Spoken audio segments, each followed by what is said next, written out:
Welcome to Arts in Focus. I'm Emily Henry. Christopher Campbell's love of glass began in childhood, creating stained glass artwork with his mother. He grew up to work in a commercial glass shop during college, and since then has continued to create his own work, focusing on pop culture and military insignias.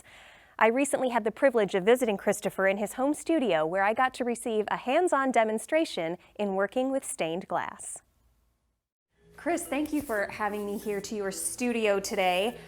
I can't wait to talk about the process that you use to create stained glass. But before we get into the process, tell me what piqued your interest? When did all of this start? So I grew up in Kokomo, Indiana. And in case you didn't know, the oldest glass plant in America is in Kokomo, Indiana. I did not know. They've been in operation since 1888. And they actually shipped glass to Mr. Tiffany when he was manufacturing his lamps. Yes. Yeah. And so they weren't the exclusive supplier, but they were one of the first back in the late 1890s, I think. And they've got 22,000 different types of glass. They ship internationally. They estimate that 30% of the cathedrals worldwide contain Kokomo glass somewhere in it. And so they've had patents on exclusive glass patterns. It's just such a hotbed of a very unique industry is right here in Indiana. And so growing up next to it, my mom did it as a hobby and taught me. And so when I was little and in 4-H, it was an easy win because nobody else was even doing it. So I could put together. I love your logic. Well, thank you. I could make a butterfly and a turtle, and it's just everybody's so amazed that I could do that at like 10 years old. So did you love it from that young age, or was it something you did because it was what you did with Mom? A little bit of both. Yeah. I mean, like it's really hard to capture a 10-year-old's interest for very long. And Yes. So the fact that it was something that piqued my interest and I sustained and did it throughout high school. So you then went on to Purdue Yes. to study engineering. I did. You were telling me before we started shooting that your work with stained glass really parallels a lot of what you do as an engineer. Very much so. All your glass work has intense constraints based around the materials. There's some things you physically can't do, or you have to have workarounds. You can't really get fading. Even your sizes are limited to where your reinforcement is going to be. And then if your design has to be dependent on where the reinforcement is going to be. So when you look at cathedral windows, they represent maybe 1,000 hours of work from the design to the production. And a bad design, some other art may come out just looking weird. Badly designed glass can't be made. And so you really have to have a strong understanding of your limitations and the limitations of the material when you're making your design. Now, are those things that you understood well even as a kid? Not at all. Okay. You learn by making a lot of mistakes. And people start small. You make a little window catcher, something bright and shiny, a fairy, a butterfly. Yeah. And so then you learn your discipline and you learn where things tend to expand, and you learn how to mitigate that, and then you start building to windows or frames. Let me just stop you real quickly. When you say things expand, what expands? So, like your mistakes tend to compound. So if you've I see got what you mean. Snowballs. Yes, and so if you've got well, this is really, really specific, but it's a perfect example. These scissors here. What can you tell me interesting about these scissors? Do you see that? They got 3 blades there, right? Oh, yeah. And so what this does is when you cut through a piece of paper, it leaves that gap, and that accounts for the lead that fits in the middle. Right, okay. So with the first time I made my piece, I didn't have these scissors.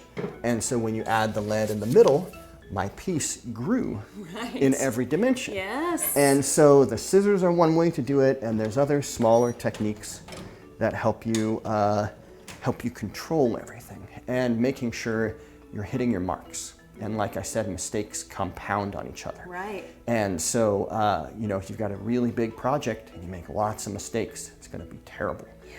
So starting small, hitting all those mistakes, getting comfortable, and then becoming bigger and bigger. You have assured me that I am capable Absolutely. of doing this. So you're gonna get me in on a project. I'm nervous, but I'm gonna go for it. You're gonna be fine. Okay. So you're gonna take yours, Okay. and you're gonna wanna cut along. We're only gonna do one cut, then break, then one cut, then break, all right? So we're gonna have you go up this line, all right? Okay. So you're gonna stay on this side or on it, is Okay. what your goal is. Okay. And you make one full sweep, and you wanna start a little bit on, and you wanna stop before you get to the end. Okay. Good enough? Here goes nothing. All right. And you want to hear this sound.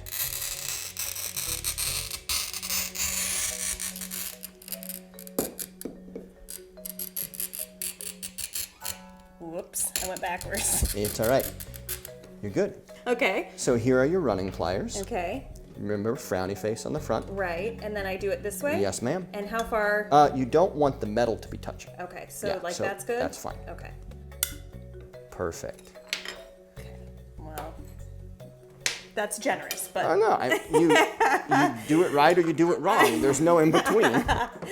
Okay. So then we're gonna turn it this way, Okay. and you're gonna cut there, and you're gonna cut there. Okay.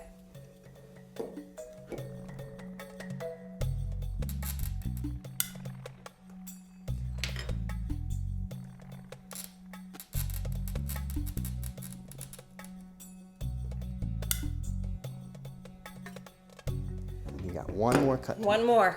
Yeah. Okay.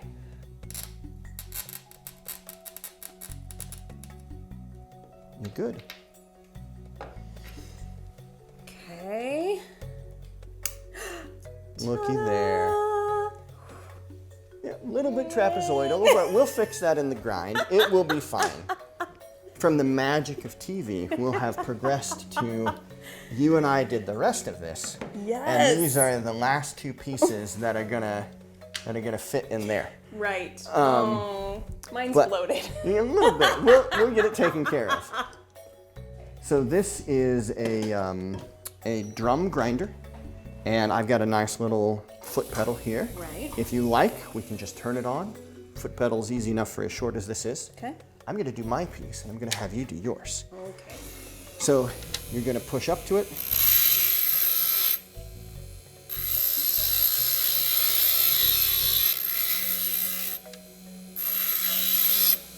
And you don't want to dwell in any one spot because you'll heat up the glass and you'll also make divots. So you want to be moving the whole time.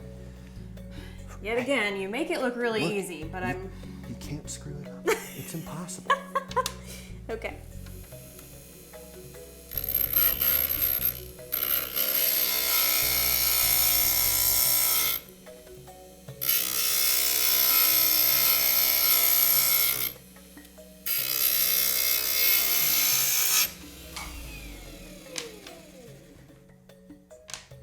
Look at that. There we go. So, so our next step is going to be foiling. Okay. So we are going to each have a piece of foil, and you're going to take your bit, and you're going to want to put it in the middle, as close to the middle as you can, Okay. and do one full wrap around. Okay.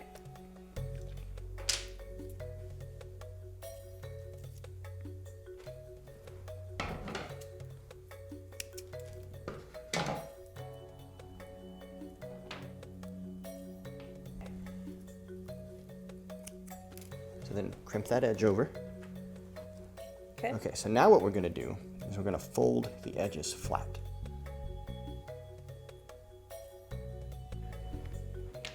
And so they fit there. So now we're going to pull out our soldering iron. So what happens is with the copper, you have a mild layer of oxidation that starts to build on the outside. You can see how it's a little bit duller than the fresh one. So the flux will dissolve some of that oxidation, and it will allow the solder to adhere to the foil. Okay. So what we're going to do, this is my flux brush. Okay. You coat up everything around there, right? And so what this will do is when it heats, It'll help strip off that oxidation layer. Okay. And we want to try to get this as even as we can. There we go. Our iron is nice and hot. Okay. And I'm going to demonstrate a little bit, and Okay. then I'm going to have you do it. Okay. Don't grab past that point. All of this is hot. Okay. All right. So you'll use your left hand to hold the solder, Okay. and your right hand will hold the iron. The flat part of the iron is where the heat is coming out. Most people want to try to use it as a knife. I don't know why that is, but the side is where the heat's coming from. Okay. See how it bubbles? Mm-hmm. It's kind of using the surface tension to hold the glass, the solder right there.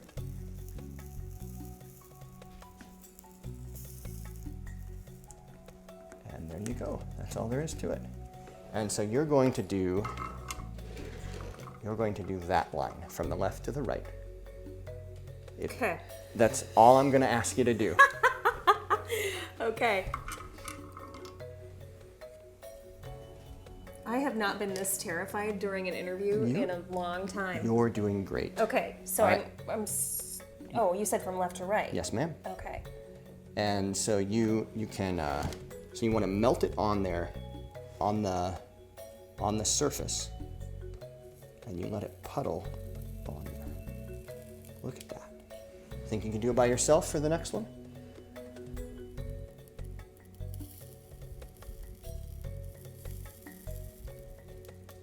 Perfect. That's amazing. That's absolutely wonderful. Seriously. I almost believe you when Yeah. you So do you want to do another one, or you want to keep? I'll all do right. one more. All right. Okay. Why not?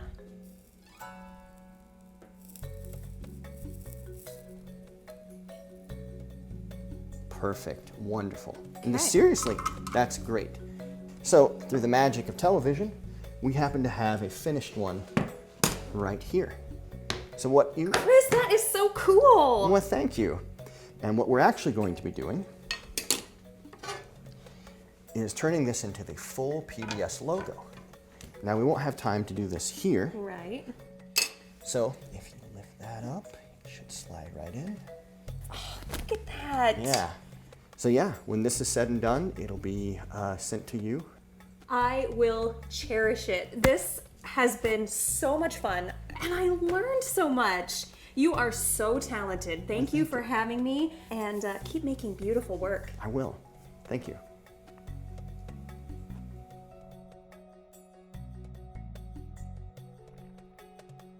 You can see more of Chris's work on Instagram at Untempered Glass.